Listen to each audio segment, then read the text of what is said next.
Head coach Gautam गंभीर जो आलोचना की वजह से सुर्खियों में बने ही रहते हैं, चाहे वो किसी के फैन बेस के कारण हो, चाहे वो उनके लिए गए अनप्रिडिक्टेबल डिसीजंस के कारण हो, पर ट्रॉफी तो उन्होंने लाके दी है आपको। और उन्होंने दिया आज एक्सक्लूसिव इंटरव्यू। क्या कहा उन्होंने, मैं आपको बताने वाली हूँ इस वीडियो के द्वारा।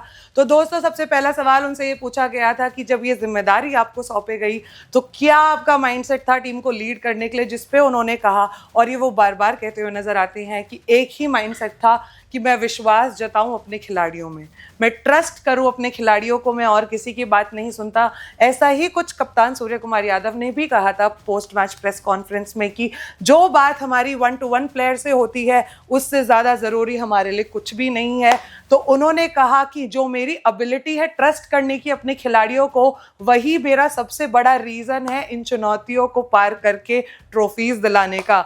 उसके बाद उनसे पूछा गया कि हेड कोच को कैसी कैसी परेशानियों का सामना करना पड़ता है। उस बात पे क्या बोला गौतम गंभीर ने? गौतम गंभीर कहते हुए नजर आए कि देखिए, एज अ प्लेयर आपका गेम आपके हाथ में होता है, मतलब आपकी परफॉर्मेंस और उससे जुड़ी हुई आसपास की सारी चीज़ें कंट्रोलेबल होती हैं, मतलब आप उन पे काबू कर सकते हो। लेकिन जब आप हेड कोच की भूमिका निभाते हो तो ना सिर्फ आप क्रिटिसिज्म के सामने आते हो, बल्कि आप कंट्रोल नहीं कर सकते। आपकी कंट्रोलेबिलिटी सारी आपके प्लेयर्स के गेम पे निर्भर होती है। तो उन्होंने कहा ये एक फंडामेंटल, एक बड़ा डिफरेंस है कोच और प्लेयर होने के संदर्भ में।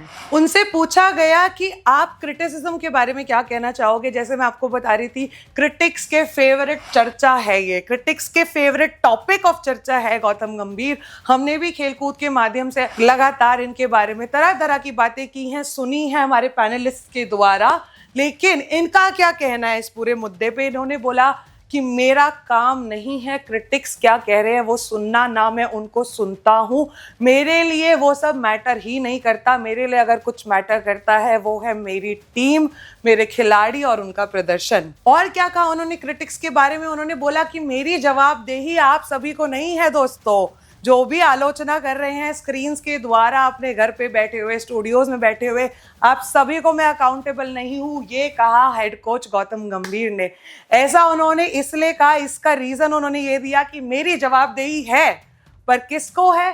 टीम के खिलाड़ियों को, उनके लिए मैं अकाउंटेबल हूँ, आप सभी के लिए नहीं हूं। बात की गई 2027 के ओडीआई वर्ल्ड कप की, जिसपे सभी की निगाहें टिकी हुई हैं। और निगाहें क्यों टिकी हुई हैं? क्योंकि रोक को देखने को मिलेंगे। यही है सारे क्रिकेट फैंस का एक बहुत बड़ा सपना। तो क्या कहा हेड कोच गौतम गंभीर ने 2027 के वर्ल्ड कप के बारे में? उनका कहना यह है कि जोरों शोरों से तैयारी चल रही है 2027 के ओडीआई वर्ल्ड कप की, उसको भी घर ही लाना है। हम लोग बहुत बारीकी से भांप रहे हैं साउथ अफ्रीका की कंडीशंस में, किस तरह से अपने गेम को और निखार के लाएंगे सामने।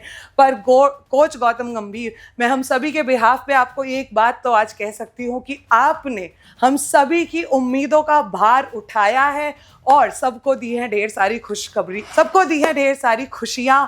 और इसी के साथ मेरा विश्वास और गहरा हो गया है कि 2027 का ओडीआई वर्ल्ड कप भी साउथ अफ्रीका से हम घर लेके आने वाले हैं। फिर उनसे एक और सवाल उठाया गया जो सोशल मीडिया पे लगातार ट्रेंड कर रहा था, स्पेशली जब इंडिया और साउथ अफ्रीका का मैच हम हारे और उसके इर्द गिर्द कुछ डिसीजंस लिए गए, यानी कि संजू सैमसन को टीम में वापस लाना, कुछ खिलाड़ियों को बेंच करना, कुछ चेंजेस करना नहीं करना।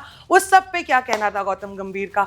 उन्होंने कहा कि इन सारी चीजों का कोई फर्क नहीं पड़ता, नेगेटिविटी सब रूमर्स है। जो भी आपको ये कह रहा है कि ड्रेसिंग रूम का माहौल खराब है, दोस्तों, ऐसा बिल्कुल गलत है। ड्रेसिंग रूम का माहौल बेहद अच्छा है, और अगर नहीं होता तो आपको मैदान पे वो खुशियां जाहिर भी नहीं होती प्लेयर्स की, और ये तो बिल्कुल सच बात है। तो उन्होंने सारे क्रिटिक्स, सारे हेटर्स को कंप्लीटली किया साइडलाइन। फाइनली उनसे एक सवाल पूछा गया जो बड़ा अहम सवाल है। फाइनली, ये तो उन्होंने कल भी वैसे बता दिया था, उनसे पूछा गया कि इस जीत को किसको डेडिकेट करना चाहोगे, ये जो इतनी बड़ी जीत हासिल हुई है गौतम गंभीर साहब? उनका जवाब ये था कि मैं इस जीत को डेडिकेट करता हूं अजीत अगरकर को, राहुल द्रविड़ को, वीवीएस लक्ष्मण को और अपने प्यारे से परिवार को। और वो तो हमने देख भी लिया। आपकी फीलिंग्स, आप कितने ही गंभीर हो कोच साहब, कल मैदान पे जाहिर हो रही थी आपकी खुशी, और आप लोगों की खुशी से जुड़ी है करोड़ों इंडियन फैंस की खुशी। इसी तरह लीड करते रहे टीम को, और हमें पूरा भरोसा है आने वाली सारी चैंपियनशिप्स इंडिया की ही होंगी। आप देख रहे हैं खेलकूद, मैं हूं मेघना। Thank you.